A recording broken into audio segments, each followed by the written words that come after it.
from way outside. Drills a three-pointer. Curry guarded by Love. Finds a seam and banks it home. Steve Kerr, to use an old Greg Popovich phrase, says he hopes his team has the appropriate fear. Curry to Green. Green, alley-oop. Iguodala once again. Durant gets away from Korver all the way to the rim. Thompson kicks it out. Draymond Green, who hits a three. Thompson the fake. One dribble. Fires. There it is. Redemption for Golden State. One of the great playoff runs of all time is complete.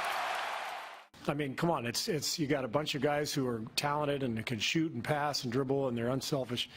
There was never any question in my mind that this was going to work. And so this is the culmination of a year where they grew together and learned each other's games and got better and better all year, and it was just phenomenal to be part of. There's 55 seconds left, and I went over to half court line, and I bent down. I was like, is this really happening? And Dre was like, keep playing to the end.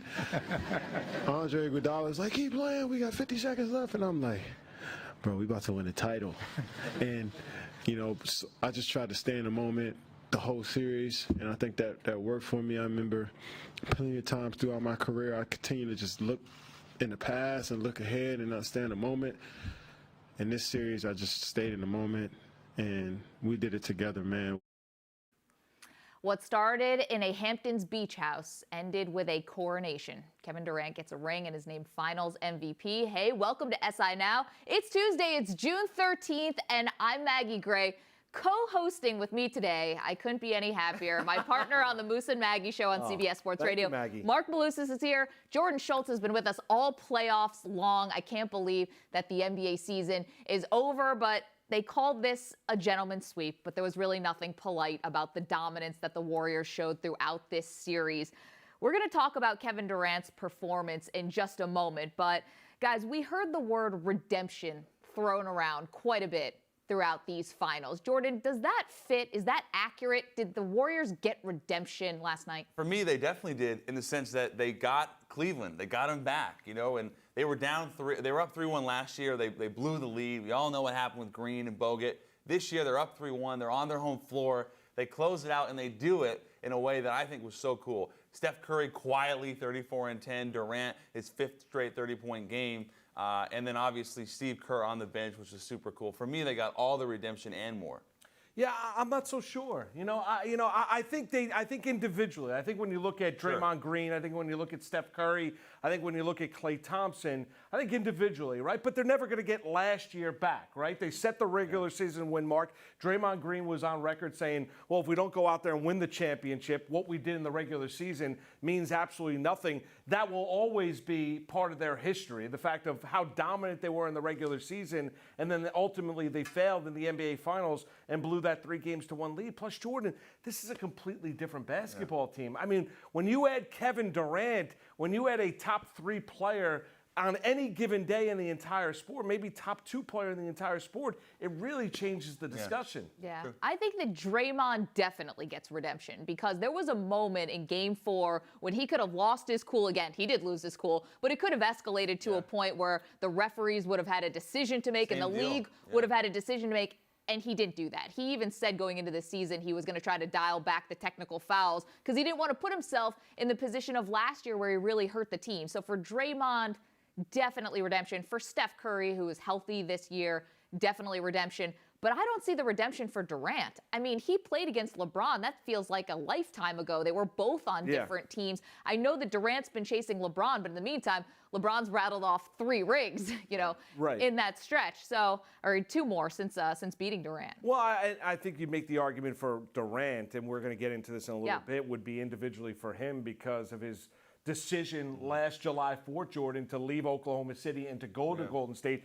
He left that for these moments. He left it for last night. He left it for the NBA Finals, for the performance they went out there to show everybody and show the world just how good he was, for his game to go out there involved. That is why he left Oklahoma City for this opportunity, and he took advantage of that opportunity. Yeah, just one more note on KD. Had he not played great, and he played great, I think we could be talking about a different story, even if he got the ring. But he becomes the first player since Shaq, Maggie and Mark, in 2000 to go for 5 straight 30-plus point games in the finals. That, to me, is redemption in a nutshell. Okay, here's a question for all of you watching and listening on Facebook Live. How do you feel about the outcome of the finals? Are you happy for Golden State?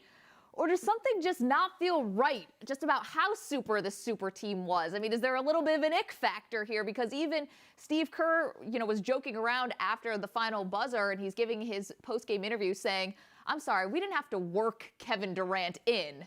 He worked himself into the lineup, that this was kind of an easy adjustment for the Warriors to make. Well, it is because they put their egos aside. I mean, when you look at Curry and Green and Klay Thompson, those guys put all their egos aside and realized what Durant was. And that's what the coach needs to go out there and do, what that staff needs to do, and really what Steph Curry, the leader of that team, needs to go out there and do to bring Kevin Durant aboard. And they were all for it. I mean, they were all out in the Hamptons last year. They all wanted KD a part of the Golden State Warriors, and he came aboard. But listen, at the end of it, you got what you expected. I mean, it was last summer, Jordan, we could have made the prediction Golden State's going to win the NBA championship. And what did they do? They went out there and won the championship. Was it a great, satisfying run? No, because I think it's what we really all expected. Yeah, and also in terms of like Steve Kerr, for me, part of the issue or potential issue with Kevin Durant was how was he going to get, there's only one ball. How is he going to figure out a way to get everybody involved? But to Mark's point and what we've discussed really all year was when he signed with Golden State, when he made the decision to leave Oklahoma City, it was Curry, it was Klay, it was Draymond saying, come here, we want to win this together. We're willing to sacrifice our egos, not necessarily our points, but at least our egos to a degree, so that this becomes your team to a degree as well, and that's why it worked. Okay, so Kevin Durant gets the ring. He gets the Finals MVP. He's not the only one to be reveling in this success. After the final buzzer, Nike was quick to play into Durant's season-long narrative. Here is the ad that they played after the win. Kevin Durant's too weak to be first pick. He's a skinny teenager who'll never make it in a man's league. Soft.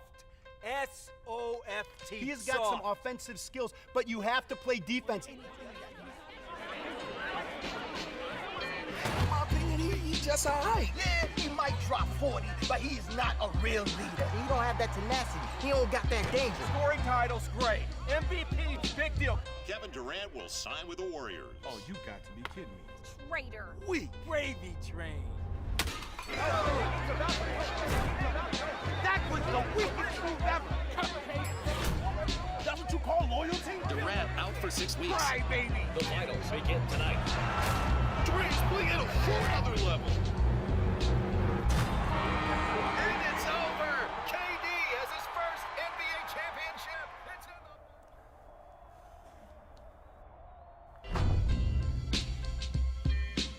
Took it to Wu-Tang. Is that us? Yes. Are we those people around the table? I guess we are.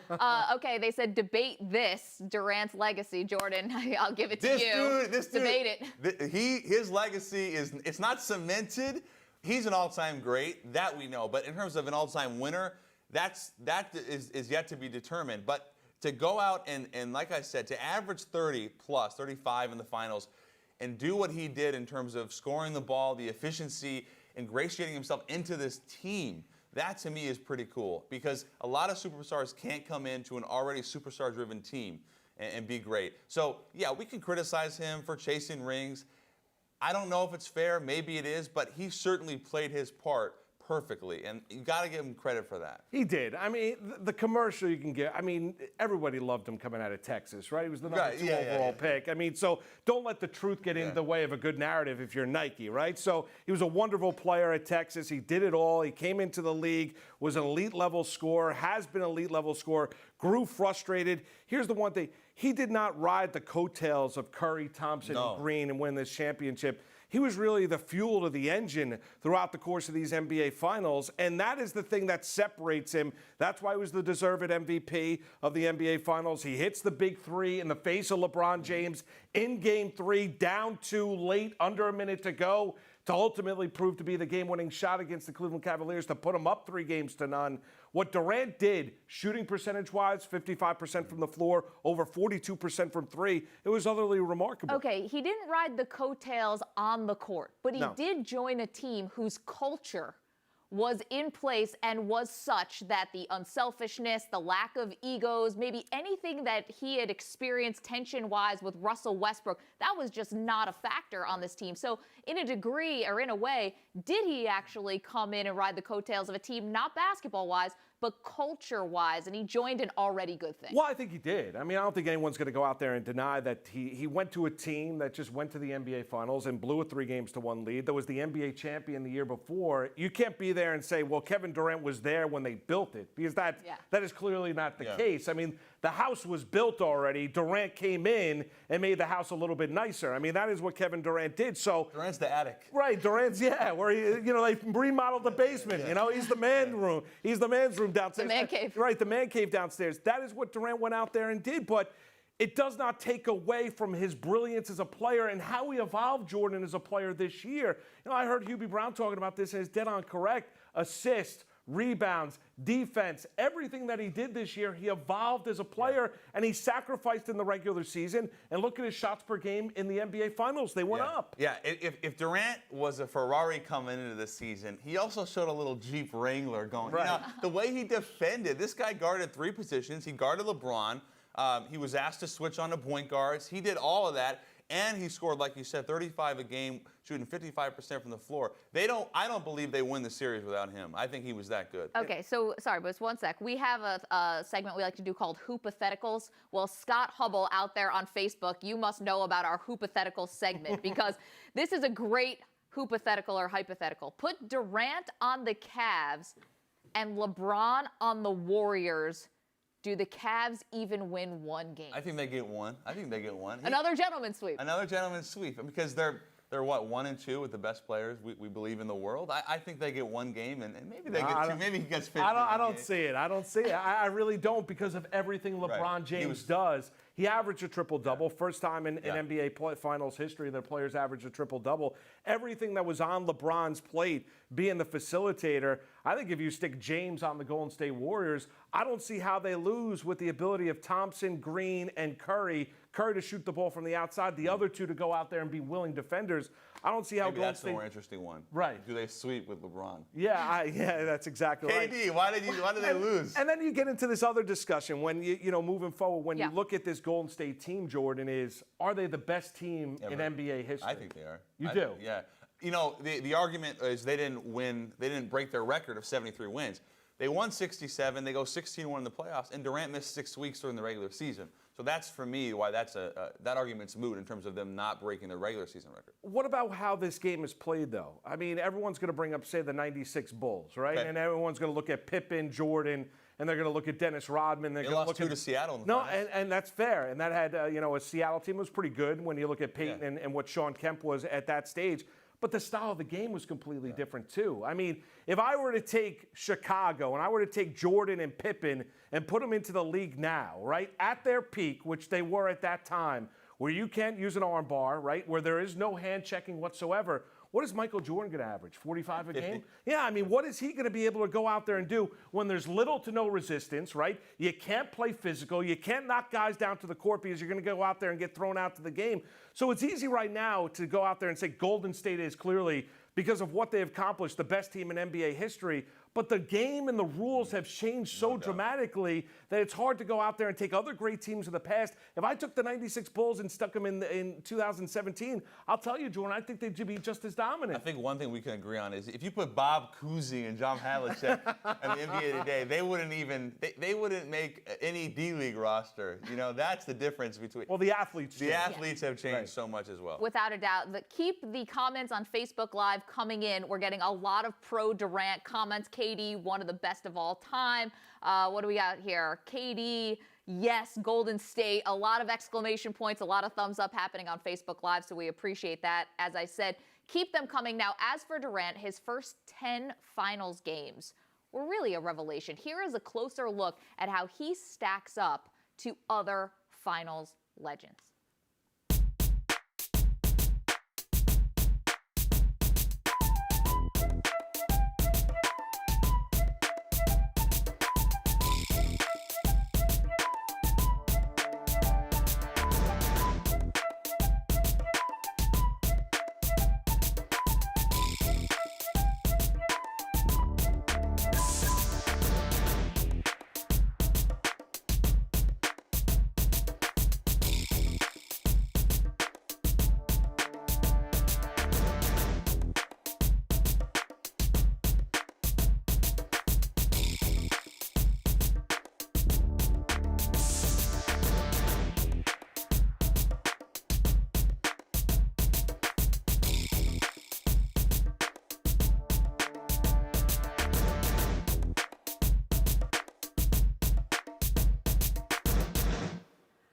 I love when we do videos like that, Harry. Great job. Because we fall into a little recency bias, and when you look at some of the numbers that players in the past, like Wilt Chamberlain, were putting up, and even Shaquille O'Neal, recent history, it's really unbelievable to see how they stack up.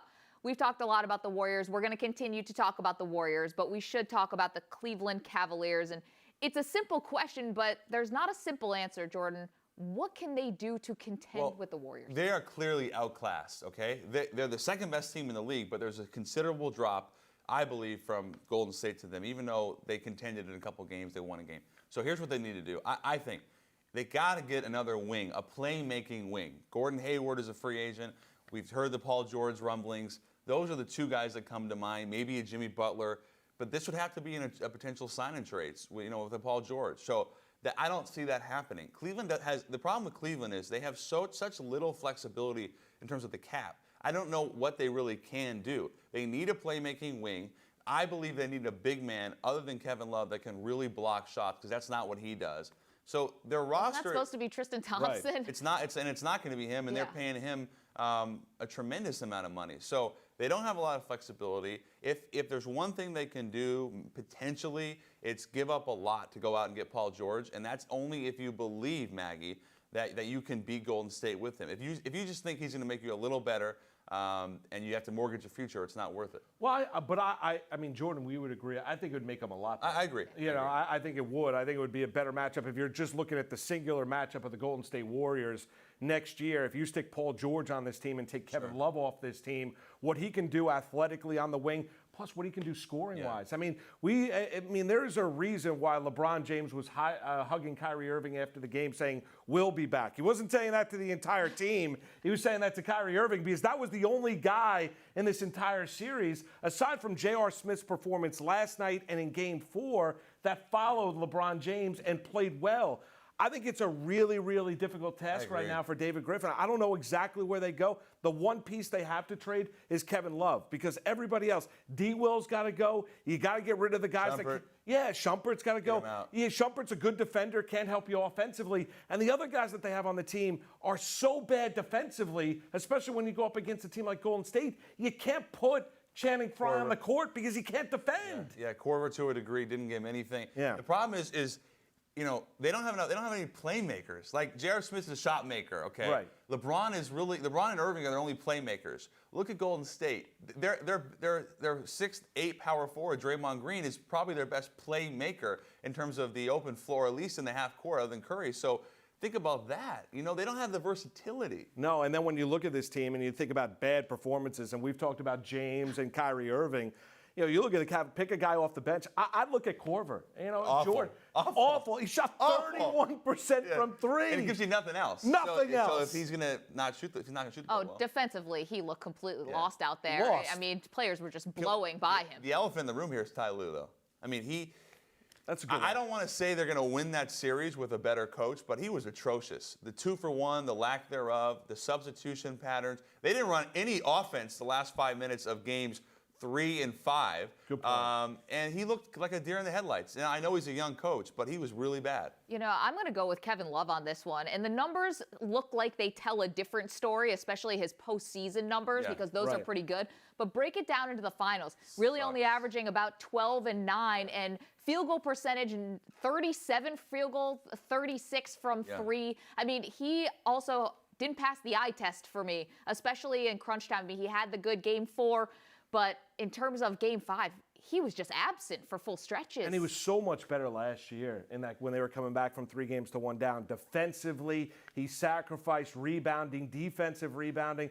He was so good last year during Game the course 7, of he was great last year. Game 7, he was fantastic, and he was a real disappointment this year. They really had 2 guys. That was it when you look at the Cleveland Cavaliers. Everybody else disappointed. Okay, on Facebook Live, you guys keep it coming. These comments are fantastic. Nick Serpa comes in with Irving at 0 points in the 4th quarter. They need a lot more than just Paul George. They need more two-way players. Well, Paul George is a two-way player. Oh, no doubt. That's the argument, as is Gordon Hayward. The playmaking wing that can guard multiple spots. The thing with Kyrie is he was worn down. He was 0-6 in the 4th quarter. This is the versatility goes back to that point as well. But they can put Klay Thompson on him and say, Klay, we need you to score 15 tonight, hit a few threes. but we want you to guard Kyrie. And that's what he did. And Kyrie, he didn't have that lift in the fourth quarter. The best finishing point guard in the NBA couldn't make a layup. He was gassed. Here's another one from Ron Coaster. It says the Cavs need another reliable scorer who can also play with LeBron and Irving. Bundle up Smith and Korver and Shumpert and go out and get one. And There's here's no another value there. point. They also need a better backup point guard, which Well, is, to be fair to LeBron, he has been saying that since December. Yeah, but he wanted Darren Williams, and because he was the best pick and roll guard in the league. He will shot. And he was dead. So they drafted Kay Felder to be that guy, maybe, but he's a scoring guy, and he's 5'8". They need a big backup point guard. It's not Amon Shumpert because he's not a point guard. No. They need somebody that can make plays and also guard a little bit. Darren couldn't do either one. Well, just look at, and you look at ultimate. They could survive in the Eastern Conference, and they're going to be dominant. And there's nobody in the East right now. We'll see what Boston does in this offseason that's on the level of the Cavaliers. But if you're just ultimately looking at this matchup against Golden State, they've got to also get a lot lot more athletic. Yeah. They really do outside of LeBron. Yes. Well, then this one, Al Agno. This is Gene Wesley says, what about Carmelo Anthony? No, Athleticism, length, not going to do it for you, but scoring and playmaking. Bad fit, especially if they're going to go up and down. You mentioned Lou. I don't understand why at some point in time you don't try and tempo the game a little bit more. Why try and go up and down the court and beat Golden State at Golden State's game? That makes no sense. Can someone tell Ty Lue that the timeouts don't roll into next season? Right. They had spurts. They were 17-2, 15-4. Call a timeout. That's what it's there for. Also, going back to the length. Right. Think about Golden State. We talk about versatility. Livingston, Greenslong, Durant, Clay. They have all this length. McGee. Cleveland has no length. Love, Thompson, Smith.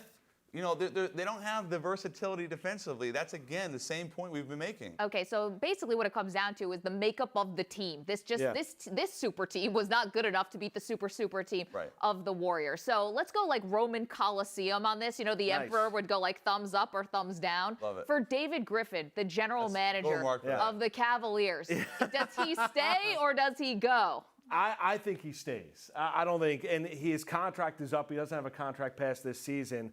He's been there since 2014, right, as the general manager. He's been there longer than that.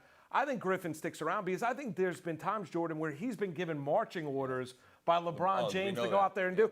You look back, how good would this team look with Andrew Wiggins on this team instead of Kevin Love? And they went out there and made that trade to appease LeBron James. So to me, I think David Griffin sticks around. I agree. He has to stick around. He's a good GM. He has to deal with LeBron. He has to deal with Dan Gilbert. But he's drafted relatively well, and they had to sign Tristan Thompson and re-sign him. That was also LeBron's guy.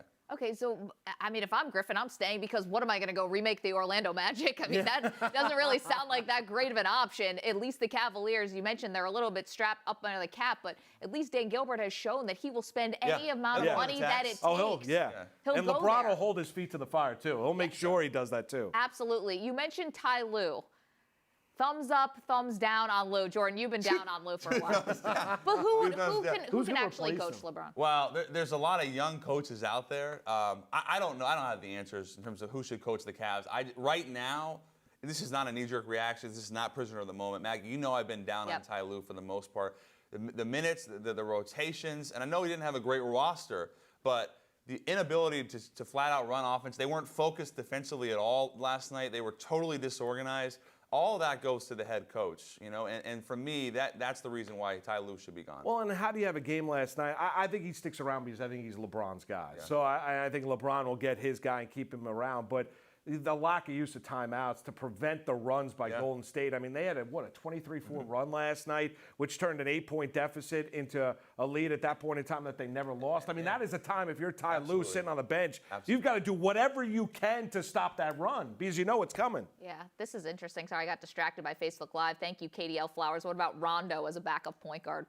That's not the worst fit because at least he can play the pick and roll and game he can defend. Yeah. He just can't shoot. Yeah. That's the easy. You don't have to check him. He would be a considerable upgrade over Darren Williams. Yes, Darren Williams would not make That guy looks like the NBA Live 45 when you create a player, and he's automatically the worst player in the game. That's how bad he was. Right. The issue, though, when you look at Rondo, besides his skills on the court, He's is older, but off the court, his personality. Yeah. He's a very, very quirky guy. And there's also some maybe lingering bad blood between him and LeBron James from those Celtics days, but that's water under the bridge when you could go out and get a ring. It's funny when you mention video game numbers. Usually we say that as a positive. You're saying not as a negative. Final one for you, and this one was just a little bit interesting. It caught our eye. Tell us if you think that we are maybe conspiracy theorists, maybe we're reading into this a little bit too much, but here was Warriors owner Joe Lacob. This is after the game. He gets past the microphone first because he is signing the checks, and he thanked a lot of people. Not one of them was Klay Thompson. Okay, so guys, we saw this last night, right? He goes out there, he goes, "Thank you, Steph. Thank you, Draymond." He goes, "Kevin, thanks for coming," which is like to a dinner party. I mean, you guys just won a championship together. No Klay Thompson. Awful. Terrible. Do you think that this is like, is there something here, or are we reading too much into it? No, there is something there. I don't think there's no question in my mind that Klay Thompson eventually is leaving Golden State. You know. How fast? Well, he's got 2 more years left on his deal. CJ McCollum's been tweeting it out the last couple of weeks. Klay at some point is going to want his own legacy. And he's such a great, I believe, Maggie, he's a top 12 to 15 player. He's a phenomenal player. Talk about two-way guys. The fact that his owner didn't thank him is sickening. Okay. I mean, it's bad. Let's watch it, and then we'll see what the fans think. Tell us if you didn't see this in the postgame. Here's Joe Lacob, and then tell us if we're overreacting. Go ahead. There's no doubt that who we have to acknowledge the most are these guys right here. Fantastic team, every single one of them. We love them. They're great players. Steph and Draymond and everybody else. And Kevin, thanks for coming. Yes, sir. And we're just incredibly proud of them and Bob Myers and our organization for putting it together.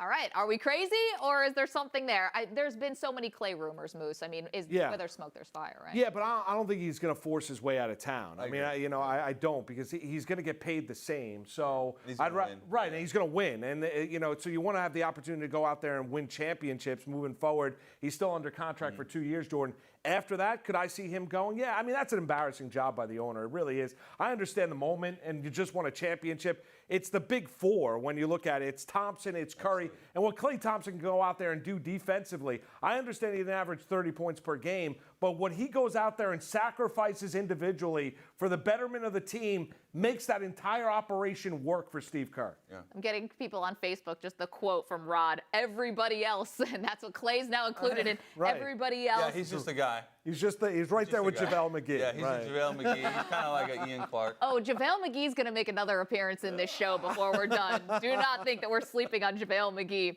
But we should talk about LeBron's legacy, right, Yes. Yeah, and he's chasing Jordan, right? And you look at it, and Jordan, the biggest thing when he's chasing MJ, now you're going to look back at 3-5 in NBA Finals.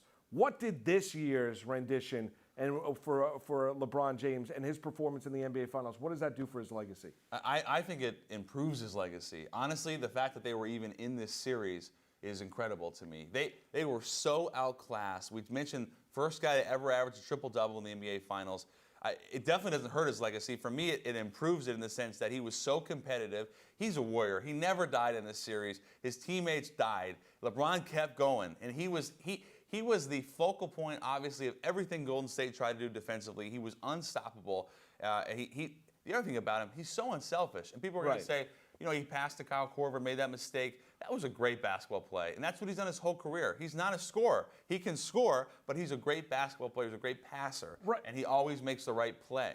You appreciate for what he is as a player, right? And he's not Michael in certain ways, and Michael certainly wasn't LeBron in certain ways. People are going to look back at it and say, you're 3-5 in the finals, and this was not his last finals appearance by any stretch of the imagination. What it did show me at the end of games at times, though, Jordan, is he is 32 years of age, right? Because you saw Durant's ability to go out there, and I know there's not as much on Kevin Durant. You saw the significant difference. Durant's 28. Look at what he did in the fourth quarter, and look at times how LeBron faded over the course of the game. And he's getting older. That's where I came to. I appreciate his brilliance. He's a remarkable player. He's as good as it gets. I still think Jordan's a better overall player. put that aside, you also saw a little bit of age catching up to LeBron at the end of these games. He's been in the NBA for 14 years. I know, it's crazy. He was 18. And as he keeps climbing up these lists, he passes Michael Jordan for postseason points, finals, all these things. That's the flip side, right? Yeah. You don't break these records unless you've been around, for a while, long time. And also carrying so much of the load as he has, especially since he's returned to Cleveland, let alone the first time around in Cleveland. Okay, Cavs and Warriors. 2018, it's never too early to look ahead. Are we penciling in a 4-match? What's going to happen with Chris Paul? Lakers and San Antonio. Can Boston, are they going to go out and trade Isaiah Thomas? What's Washington going to do? When it comes down to it, we can play that game. I'm going to say, yeah. The Warriors are 1-2 to win the NBA championship next year. Cavs are 3-1. Next closest Spurs 12-1. So. Wow. Yeah, I think right now you'd have to, because regardless of what Boston does, even if they go out there and add Gordon Hayward this offseason and draft Markelle Fultz with the #1 overall pick coming out of Washington, I still don't think the Celtics are there and on the level of the Cleveland Cavaliers, nor do I think Washington's going to take that step up. I don't think there's a team in the East that's going to be on the level of the Cavs, and I do think Cleveland will do something this offseason. Yeah. They will get better this offseason. And right now, even if Chris Paul went to San Antonio and you've got Paul and you've got Kawhi Leonard, the bloom is off the rose when you look at LaMarcus Aldridge. They're just not as good as Golden State. Remember, also, they lost Andrew Bogut a minute into the game, a minute into the first game of the season. Cleveland did. Yes. They tried to bring in Bogut to get more physical, get bigger. Obviously, that didn't work out. And a freaky injury, too, when it happened. Guys, you're waking up this morning as Adam Silver. Right. Getting a lot of criticism over this entire season. Moose, you and I sat on many a Saturday morning on the radio, basically slaughtering the NBA and just how boring it was. One of the biggest storylines throughout the season was superstars sitting, not playing in games. Then you have a postseason with a lot of blowouts and not a lot of drama, and now a finals where one team is so clearly better than another. Is this a good day or a bad day for the NBA? I think it's a little bit of both. I mean, honestly, I think it's bad for the league when there's no parity. I think it's bad for the league when it was predetermined or thought last July that the Golden State Warriors are going to win the championship. I don't think that's a good look for the league. Now people are going to look at ratings. I think Game 4 was so poorly officiated that had people going out there raising an eyebrow that something was off to get this to a Game 5 on Monday night, which we did end up seeing. I don't think this is great. I think great teams are good for sports, but when it is this pronounced, this dominant, Jordan, I don't know if that's necessarily good for the association. If it's one or the other, I would say good, because all these great players together in the series, 7 All-Stars. But as a whole, it is frustrating as an NBA fan when you feel like no matter what happens, it's going to be 2 teams and likely going to be 1 team that wins it. Okay, I promised out there on Facebook Live. I promised that JaVale McGee would make another appearance in this show. That is happening right now before we sign off. There are sometimes players that you just can't believe win an NBA ring. Kevin Durant, of course, we were expecting him to come break through at some point. JaVale McGee, I'm sorry, but I never expected him to win a ring. If you're going to make a list of the all-time, I can't believe they have a ring team, who makes that starting 5? I'll start it off. Eddie Curry. Never saw that coming. Eddie Curry is 7 feet tall, never averaged over 50% from the field in his season with the Miami Heat. Averaged 1 block. One of the great all-time Knicks. NBA champion. Great Nick. Right. My guy would be Adam Morrison. Yeah. He got 2. He got 2. Yeah. 2009, 2010. Los Angeles Lakers. There he is in the back. Right. I mean, the White Mamba is what his Bobcat teammates called him down in Charlotte when they were still the Charlotte Bobcats. And still, you look at Morrison, I can't believe he's a 2-time NBA champion. I mean, that is as great as he was collegiately in Gonzaga and all the scoring. That's as bad as he was in the NBA. Only lasted 4 years and barely averaged over 7 points per game. I'm going to go with Darko Milicic. I mean, you want to talk about a bust. The guy was supposed – some people thought he should have been drafted ahead of LeBron. He was drafted ahead of Wade and Chris Bosh. And Carmelo. He was supposed to be the next great big man, the Dirk or whatever you want to say. He was one of the worst – look at the hair. One of the worst draft picks biggest bust ever, and yet he won a ring in Detroit. So good for him. Do you think Joe Dumars sees nightmares of Darko? Joe Dumars. Remember when Joe Dumars was thought as like the best GM in the league? He put together a phenomenal team. He just whiffed on a really big one. That was as bad as it gets right there. Apparently, and the great story is Darko worked out, and he was great in the workout. 1-on-0, just dunking. He was big. And he came in, and Billups, I think it was Chauncey Billups, said, 15 minutes into the first practice, he said, oh, no.